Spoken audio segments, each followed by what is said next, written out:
की कर लेते हैं क्योंकि बहुत ज़्यादा वॉलेटाइल मूव्स यहाँ पर देखने को मिले हैं। पिछले हफ्ते की अगर बात की जाए तो 5% की तेज़ी थी और ये बेहतरीन हफ्ता था पिछले 2 सालों में, और उसके पिछले वाले हफ्ते में हमने यहाँ पर इसी तरह की गिरावट भी आते हुए देखी थी। लेकिन जो कल देर रात की 3% की गिरावट है और प्राइसेस उसी के आसपास फिलहाल कारोबार कर रहे हैं, clearly day to day event को ये रिएक्ट कर रहे हैं।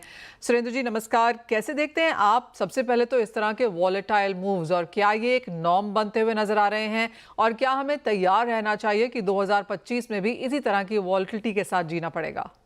जी बिल्कुल। 2025 में भी हमें इसी तरह की वॉलेटिलिटी के साथ में ही गोल्ड मार्केट में रहना पड़ेगा। और जो लोग ट्रेड करते हैं they need to be very cautious. देखिए, दो तीन फैक्टर्स हैं। पहले तो जैसे ही ट्रम्प जीते तो प्राइसेस एकदम से फॉल हुए। उसके बाद एक जियोपॉलिटिकल टेंशन बढ़ा तो वापस प्राइसेस बढ़ गए। उसके बाद कल न्यूज आई कि इजराइल और लेबनान के बीच में समझौता हो रहा है, तो वो समझौते को लेकर वापस गोल्ड प्राइसेस नीचे आए। तो इस प्रकार की वॉलेटिलिटी कंटिन्यू रहने वाली है। लेकिन ओवरऑल हमें दो तीन चीजें समझने की जरूरत है। यदि ट्रम्प जैसे उन्होंने कहा कि वो कनाडा, मैक्सिको और चाइना के इंपोर्ट के ऊपर टैरिफ लगाएंगे, कनाडा और मैक्सिको का तो कोई ज्यादा फर्क पड़ने वाला नहीं है। लेकिन यदि वो चाइना के गुड्स के ऊपर टैरिफ और कई तरह के सैंक्शन लगाते हैं तो अमेरिका में महंगाई बढ़ेगी। यदि अमेरिका में महंगाई बढ़ती है तो वहां पे इंटरेस्ट रेट जो फेड कट करना चाहता है उसका क्या होगा। ये एक सबसे बड़ा सवाल है, क्योंकि फेड बिल्कुल इंडिपेंडेंट बॉडी की तरह काम करता है। और शायद वो उनको इस बात को लेकर काफी परेशानी हो सकती है कि ट्रम्प वापस इन्फ्लेशन को बढ़ाने की तरफ कदम ले रहे हैं। लेकिन यदि वहां पे चाइना में से एक्सपोर्ट कम होते हैं या उनका मार्केट शेयर कम होता है यूएस को लेकर, तो चाइना में एक रिसेशन जैसी स्थिति बनेगी, वहां पे मैन्युफैक्चरिंग सेक्टर को अफेक्ट होगा, तो चाइना गोल्ड बाइंग शुरू करेगा। यदि यूएस गोल्ड बाइंग नहीं करेगा तो चाइना गोल्ड बाइंग शुरू करेगा।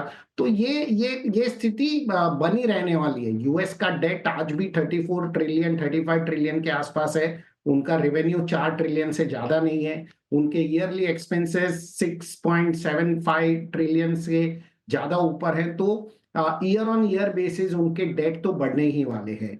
और with all this kind of sanction and tax cut, US अपनी आर्थिक स्थिति को कितना संभाल पाता है ये महत्वपूर्ण है।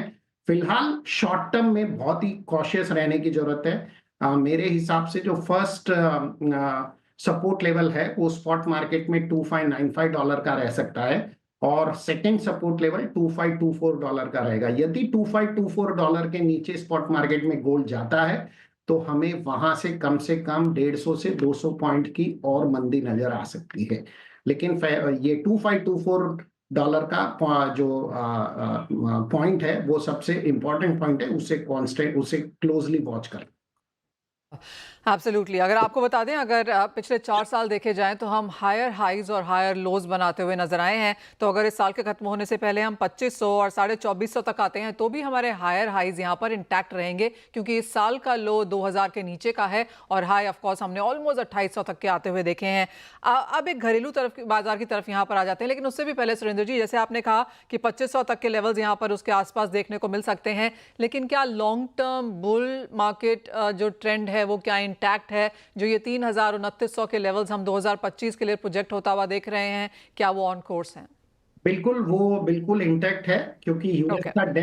यूएस का डेट कम होने वाला नहीं है। जैसे मैंने आंकड़े बताए कि उनके रिवेन्यू वर्सेस जो एक्सपेंडिचर है उसमें ही बहुत बड़ा गैप है। और यदि आप हिस्टोरिकली भी देखें तो ट्रम्प ने जब पहले भी आए थे तो वहां पर भी वो कोई यूएस डेट को कंट्रोल नहीं कर पाए थे। तो मुझे लगता है कि यूएस की आर्थिक स्थिति तो खराब ही है। वो दूसरे देश की आर्थिक स्थिति को खराब करके खुद के देश में कोई मेरे ख्याल से इंप्रूवमेंट ज्यादा नहीं कर पाएंगे। डॉलर इंडेक्स को मजबूत करने से यूएस डेट कम नहीं हो सकता, ये हमें समझना चाहिए। तो मैं जो जो एक बुलिश ट्रेंड है, जैसे मैंने हमेशा से कहा है $3250 बाय मार्च 2026। मैं अभी भी उसके लिए काफी होपफुल। चलिए, अगर आप ट्रेडर हैं तो ऑफ कोर्स आपको बाजार पर दिन ब दिन नज़र रखनी है, जो कि ट्रेडर्स रखते ही हैं। लेकिन अगर आप एक कंज्यूमर हैं, इन्वेस्टर हैं, तो डिप्स पे खरीदारी के मौके आप यहाँ पर अभी भी ढूंढ सकते हैं। अगले 1-2 साल के लिहाज से यहाँ पर अपसाइड ट्रेंड्स हैं। सुरेंद्र जी, साथ ही साथ डोमेस्टिक खरीदारी कैसी है? क्योंकि 48 लाख शादियाँ हैं, ये हम रोज़ बात कर रहे हैं। रोज़ ही काफ़ी शादियाँ यहाँ पर हो रही हैं और शायद दिसंबर जनवरी का महीना भी इसी तरह जाएगा। जून तक का ट्रेंड ये रहता है यहाँ पर।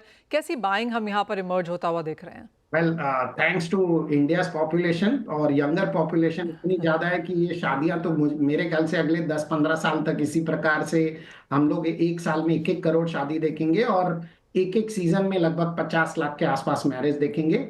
हमारी जो सर्वे रिपोर्ट्स हैं वो बता रहे हैं कि खरीदारी फिलहाल बहुत ही अच्छी है।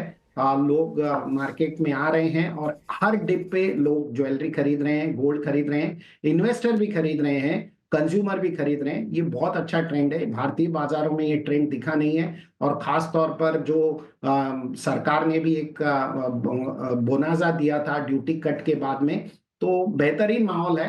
मार्केट तो बहुत ही अच्छा रहेगा, खरीदारी अच्छी रहेगी और मुझे लगता है कि यदि गोल्ड प्राइसेस और गिरते हैं तो शायद हम पिछले साल के इंपोर्ट के आंकड़ों को मैच कर लें। तो वेल एब्सोल्युटली यहाँ पर सोने की खरीदारी अच्छी खासी है और जहाँ तक प्राइसेस का ट्रेंड है वो आपको मिस्टर मेहता ने बताया। सुरेंद्र जी, बहुत शुक्रिया साथ जुड़ने के लिए। तो ये तो बात हुई सोने की, लेकिन दिनेश सोमानी जी, अब यहाँ से चांदी की क्या सेंस है? क्योंकि 4% की गिरावट ओवरनाइट यहाँ पर भी देखने को मिली।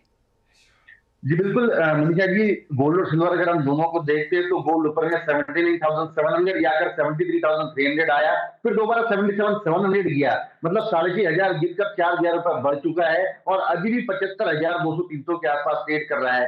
जबकि सिल्वर जो है ये नीरस ऊपर से 13,000 रुपए फॉल करके रिकवरी बिल्कुल भी शो नहीं कर रही है और सामने एक्सपायरी आने वाली है, तो मुझे लगता है कि थोड़ा सा पुलबैक आएगा। तो ये काउंटर थोड़ा सा वीक ही है और गोल्ड सिल्वर का रेशो भी जो कि 24,000 हो गया था, वो 12.5 के आसपास आ गया है। तो मुझे लगता है कि 88,600-700 जाती है तो सिल्वर में एक बार दोबारा दिक्वाली का रुख आ सकता है। 87,100 के लेवल, 86,500 के लेवल हमें देखने मिल सकते हैं। 86,500 से इसमें फिर लॉन्ग टर्म रिकवरी का ट्रेंड एक बार देखने मिल सकता है। ऑलराइट।